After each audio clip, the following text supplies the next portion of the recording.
Hello guys, welcome to a new video from the channel. This time we'll check how to generate images with ChatGPT.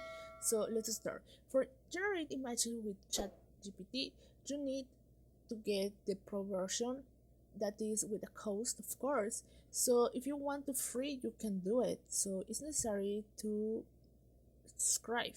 So in this case, let's go to the left side where says ChatGPT Auto, just click there, and you will find here the option that says upgrade. So just click here, and you can see here is the free that we use and the plus. In this case, in the plus, you can read what benefits you got. For example, DALI image generation, that is what we want. Generate images with ChatGPT.